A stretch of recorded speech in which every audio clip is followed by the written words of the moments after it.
thank you. It is incredibly generous and a little bit cruel to flip the student report format on me like that.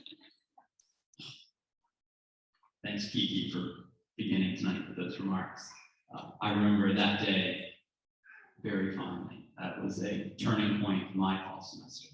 And I know that was for Mr. Sheps as well. So truly from my heart, I'm grateful that you started with that. You know, as a boy, I was always sort of perplexed that people said that they were humbled when they had new sort of leadership opportunities or won awards of some kind. That didn't really seem to be the appropriate sentiment. Pride seemed appropriate. In this case, though, standing here with all of you, I can affirm that I am deeply humbled by this opportunity to lead Atlanta Classical Academy.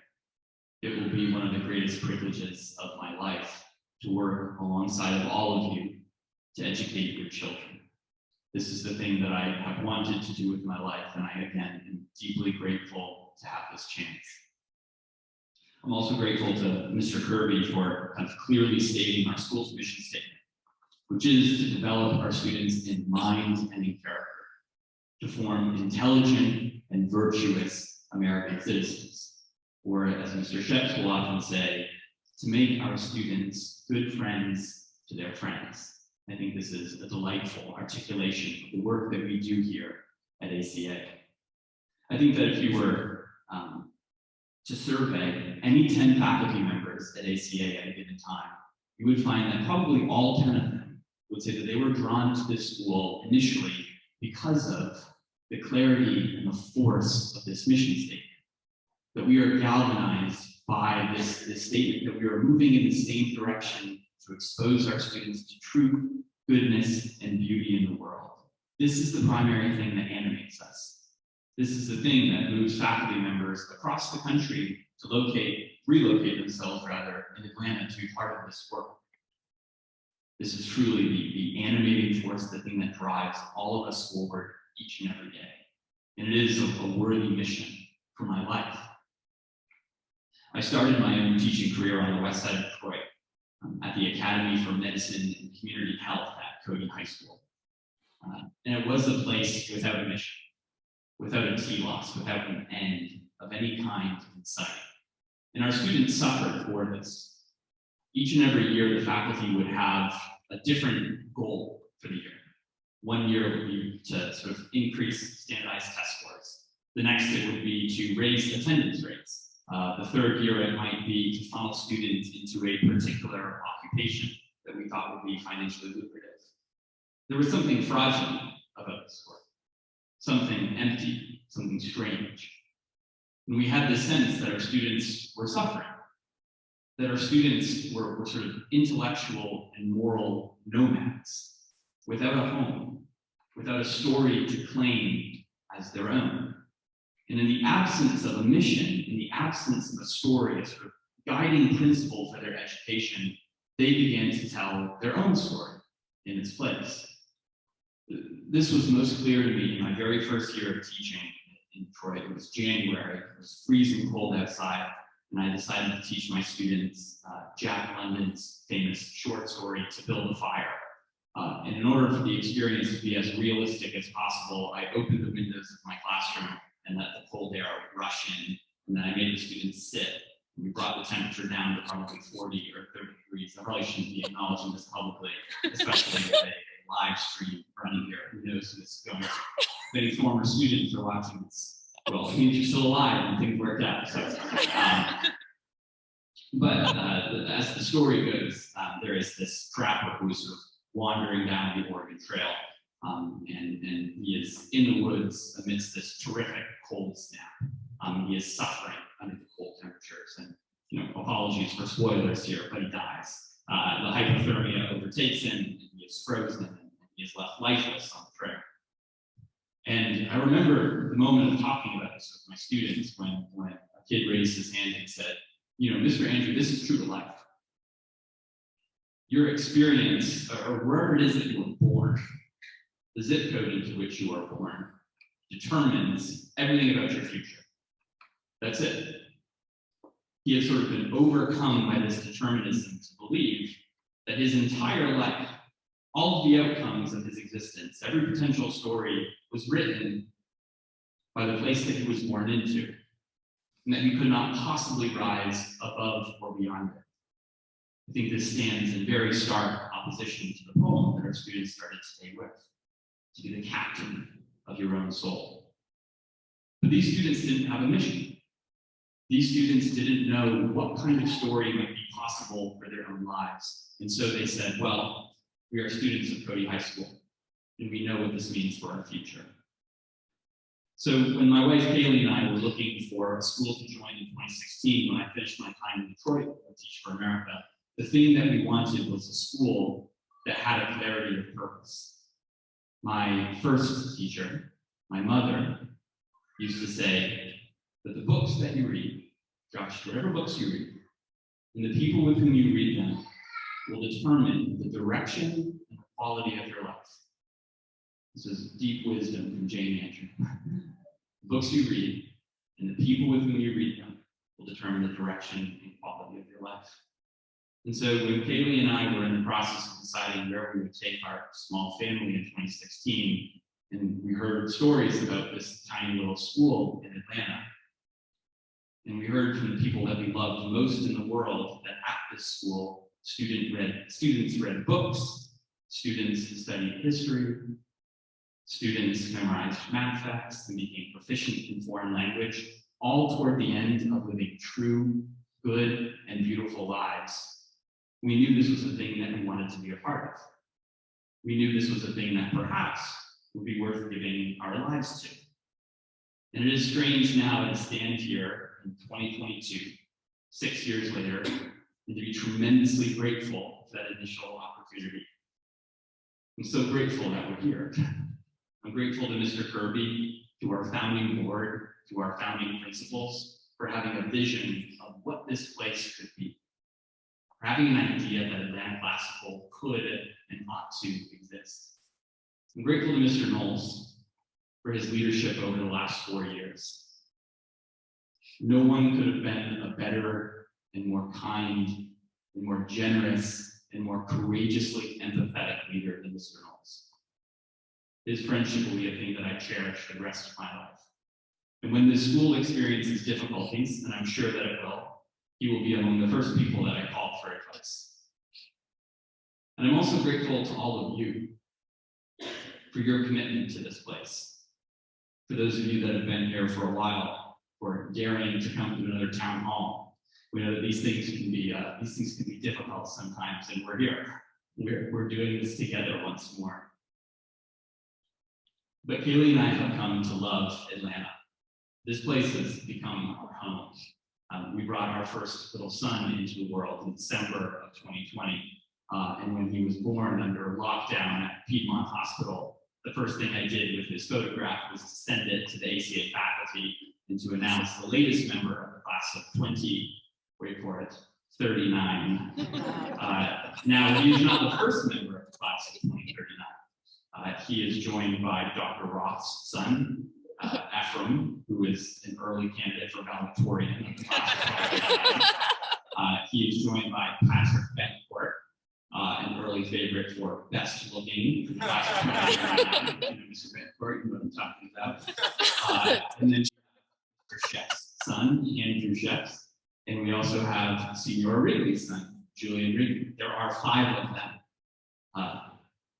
Whomever we hire as lower school principal needs to be ready for these 5 little boys all coming up together in kindergarten. It's sort of a terrifying prospect. But it was one thing to move to the city when it was just Kaylee and I, to say that this would be the next step in our careers professionally. It is another thing to choose this place with our little boy.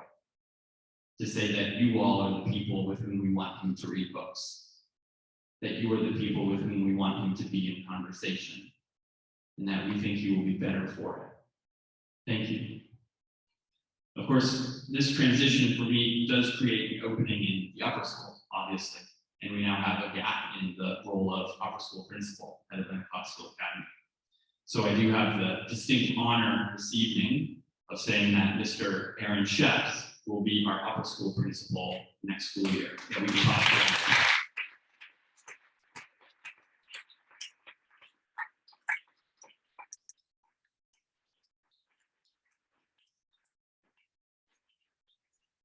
When we shared this news on Tuesday at the faculty meeting, there was a kind of palpable relief that was felt among the faculty. Hopefully not for getting rid of me, but instead to know that Mr. Sheps will be leading the upper school next year.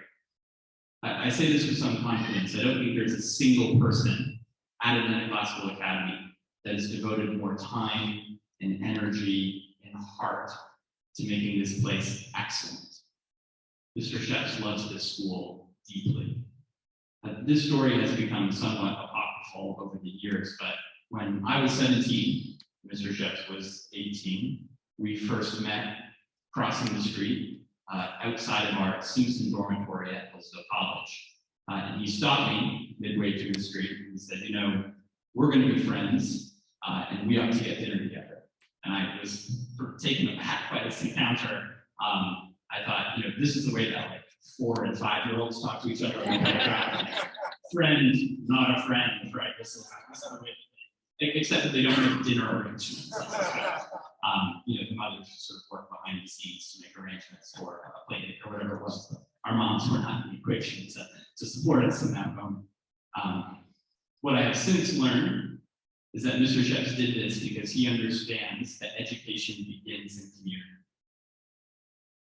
That if you want to be committed to the challenging work of building a school, you must do it with people that you love. You must do it with people that you trust. Because education is not something that can be done alone. So find your dearest friends in the world, hold closely to them, and then do the best work alongside of them.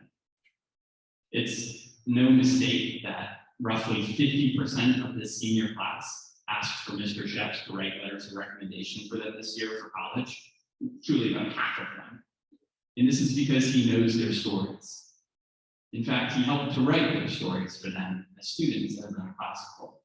And I promise you, no matter what your encounter has been with Mr. Sheps for the last few years, if you've met him or haven't, if you have a child that has come within his range of influence, he has an idea for the kind of person your son or your daughter can become, and for the legacy that they can have at our school. He has thought about them individually, I promise you this. The last thing that I'll mention here is that, you know, when we're attending Hillsdale events, when we're at conferences, whatever it might be, people are always approaching Aaron and saying, hey, why haven't you done this yourself? Why don't you go and start your own school? Why don't you run your own institution? And he says, because I want to do it with my friends.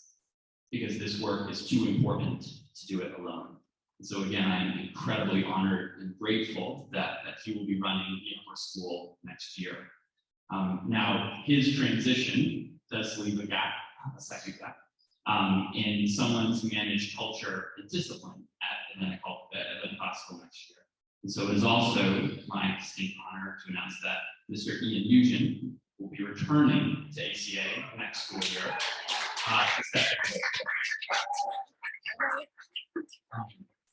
So many of you know Mr. Nugent, others might not. So Mr. Nugent was a founding teacher at Atlantic Classical for 6 years. He was our original middle school history teacher. And then he progressed with that leading class and ended up teaching through the 12th grade. He was our history department chair, and for the last few years, he's been out in Idaho serving on the administration with Mr. Steve Lambert, who was one of our founding principals. In Idaho, Mr. Nugent is responsible for all culture and discipline. He has overseen their special education team, their student services team. He's also taught their leading class in the humanities. And this is an unbelievable portfolio of work that he's been responsible for and executed wonderfully on. In that time in Idaho, Mr. Nugent was also nominated as one of the master teachers within the Bardian Charter School network. This is an incredible honor. There are probably 9 or 10 teachers across the entire network of every single BCSI school that Hillsdale College has named as the finest teachers in the network, and charged them with the responsibility of onboarding new teachers. And so Mr. Nugent also serves as one of these master teachers. Sort of judging by the reaction, I don't need to say this, but I don't think there is a single teacher that students would be more excited to receive back into Atlantic Classical than Mr. Nugent, and I can assure you that he will match their enthusiasm. So we are lucky to be having him back. Mr. Jepson and Mr. Nugent, and whoever we hire to be our lower school principal, will now be responsible for guiding our faculty forward and continuing to affirm our commitment to our school commission. And I have complete trust in their ability to do this work because I think that they conceive of an education rightly. It is common these days to kind of obsess over schools that teach students how to think. We think of this as the highest end of an education, and it's an important one, to make our students analytical thinkers, that they can apply themselves to any problem and solve it because they have the mental faculties to do so. This is a noble ambition for an education. And these sorts of things lead to excellent SAT scores and admission into prestigious schools and then high-paying jobs afterwards. We hope for this to be a consequence of an education at ACA. But I would argue that it's not actually the highest end of an education. And at Atlanta Classical, we are interested not merely in teaching students how to think, but we want to teach them what to love. And we want to teach them what kinds of things are worthy of their affections. And we want to order their hearts towards things that are good and beautiful in the world. You all know far better than I do that there are so many things warring for the attention and the affection of your students. And this is why faculty labor over creating a curriculum that is deserving of your students' minds. Because we think so much of them. We think so much of what their minds are capable of. We spend hours agonizing over the kinds of things that they will read, the kinds of things that they will talk about, the kinds of things that they will think about. I wish that you could have seen Mr. Franklin teaching his 7th graders about Brahms' First Symphony last week. So this is one of Brahms' greatest works. I learned from Mr. Franklin, actually, that took a very long time for him to compose this, right? More than 15 years, perhaps as much as 2 decades. Brahms was supposed to be the heir apparent of Beethoven. This is a seminal work, so he has much consternation over this thing being perfect. I think Mr. Franklin might have labored like Brahms did to think about how his students might encounter this work rightly. Right? He was agonizing over the way that he might present this beautiful symphony to his students. And here's why. Because he knows that music like this, art like this, lays claim on the hearts of your students and changes them. Schools are not neutral agents in the development of your students. They are active. They are actively changing the minds and hearts. And so we need to be careful about the kinds of schools that our children are in. We need to ensure that their hearts and their affections and their loves are ordered toward the best things, right? C.S. Lewis wrote about how the work of the modern educator is not to cut down jungles, right? Not to simply dispel rumors and falsities, but he says to irrigate deserts, to go to where there is dryness in the soul and fill it with things that are beautiful and worthy of the affection and the attention of our students. This is the work that our teachers are doing. I saw this a couple of weeks ago when I, with Mr. Knowles, had the opportunity to go down to St. John's Classical Academy, a sister school of ours in Florida, with Ms. Perry Phillips and Ms. Leah Adams, and was just mesmerized by the level of competence that Ms. Phillips and Ms. Adams have in knowing how to teach your children how to read. They have obsessed over this first technology, right? Language, the way that we interact with each other, the way that we understand each other. And they have internalized this responsibility of making language accessible, not just so that we can say our kindergartners know how to read, but so that they can go on and live the best kind of lives in community with other people. They have the highest aims for this work. And I know that I don't need to remind you all of this, because you all are the folks that in 2012 and 2013 looked around in the city of Atlanta and thought, I don't know that there's a school that I would send my child to. And then thought the appropriate response is not to complain, but to build a school. What an unbelievable undertaking. And what a profound response. That you all understood what was at stake. And your response then was to build an institution that was worthy of your children. So this group, this school, is united not by the fact that we live in the same zip code, because we don't. Not by the fact that we pay tuition to a place, because we don't. Not by the fact that we have parents or grandparents that attended this school. None of those things are true. We are united by our school's mission, by our singular purpose to move our students towards living true and good and virtuous lives. This is what animates every single one of us. I was reading recently an essay by G.K. Chesterton, who was a British critic in the early 20th century. He wrote this beautiful essay called The Flag of the World, which is his reflection on patriotism, what it means to be loyal to a place. And I want to share it with you all because I think it's sort of relevant to this very conversation about loving a school, raising a place up, and what it entails, what it requires of a community. So I'm gonna read this to you all, and then I'll conclude. A bit of context. Chesterton is reflecting on this little neighborhood in London called Pimlico, which had fallen into sort of tenement-style deprivation in the early 1900s. And so it was something of an eyesore in the city of London. It was adjacent to Westminster, and no one in London really wanted to go there. So this is what Chesterton writes. The only way out of this mess is for somebody to love Pimlico, to love it with a transcendental tie. If there arose a person who loved Pimlico, then Pimlico would rise into ivory towers and golden pinnacles.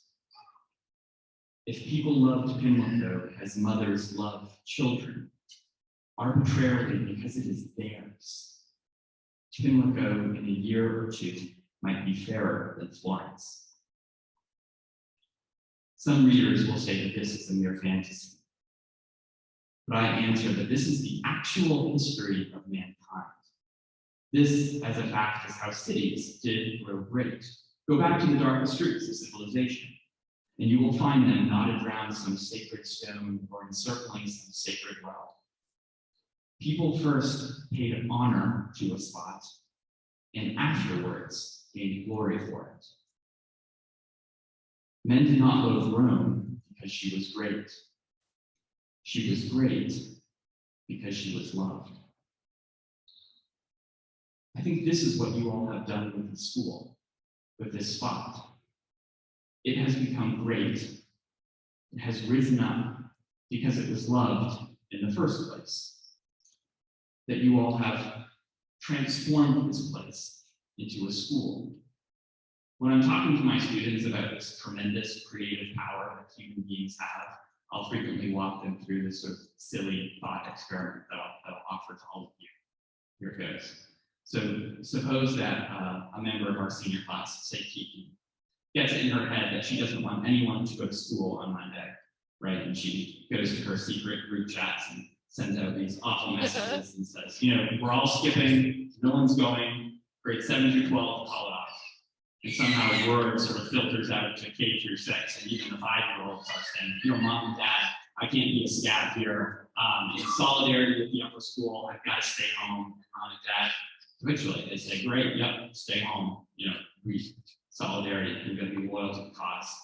And so Monday morning rolls around, and all the faculty show up at school. 7:15 a.m., the place is quiet, and we all go into our classrooms and begin to prepare for the day. 7:30 comes by, and the hallways are still empty.